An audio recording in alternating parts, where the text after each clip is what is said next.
Samantala, isa-isang itinuro ng isang customs broker sa pagdinig naman ng Kamara ang mga opisyal na ani ay tumatanggap ng lagay kada shipment.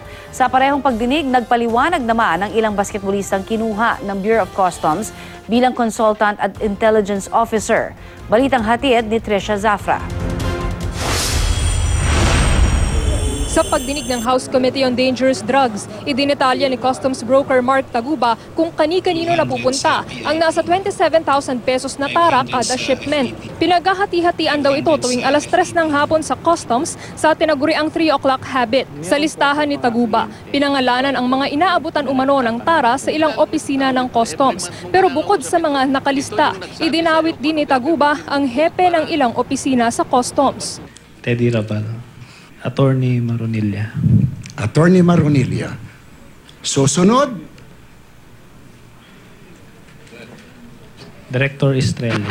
Director Estrella. Susunod. Teddy Sagaral. Saan siya? Wala siya rito? Ayun. Major Gutierrez. Saan siya? Major Gutierrez? Your Honor, ano na siya? Wala siya. Hindi, namatay na po siya. Namatay siya. Sinong susunod? Maestre Campo po. Maestro Campo, you are referring to Mr. Milo Maestro Campo. Yes. Ang mga dumalo sa pagdinig may kanya-kanyang pagtanggi sa bintang. The first memorandum that I issued when I assumed office is to make no contact with anyone that transacts with the Bureau, and the record will bear me out. I can present to you the memo that I issued, Mr. Chairman. And so, with that, Mr. Chairman, I categorically and specifically deny the allegations of Mr.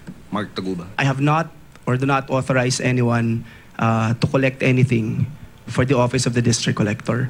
Kung kami po ay tumanggap ng pera sa kanya, bakit pa po namin hinuli itong shipment na to? Mahigpit ko ang pinapasinungalingan yung akusasyon sa amin.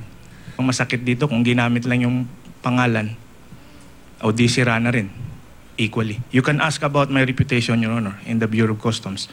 I've only been there 1 year.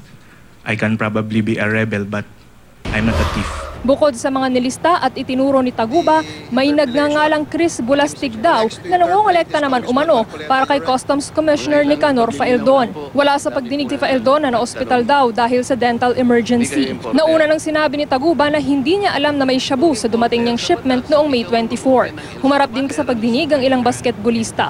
Nagpaliwanag sila sa tungkulin nila bilang consultant o intelligence officer ng Bureau of Customs na may sweldong 40,000 piso kada buwan. Can you describe the function of your designation? More on public engagement po at tinatasan po ni Commissioner to disseminate and engage in public on image building ng Bureau. So sa testimony ni Kenneth, parang wala pa po yatang anything that is related to intelligence, tama? Sir, nasa under training po kami ngayon po sa intelligence po.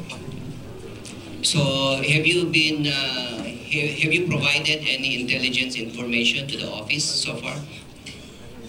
Sir, wala pa po, sir.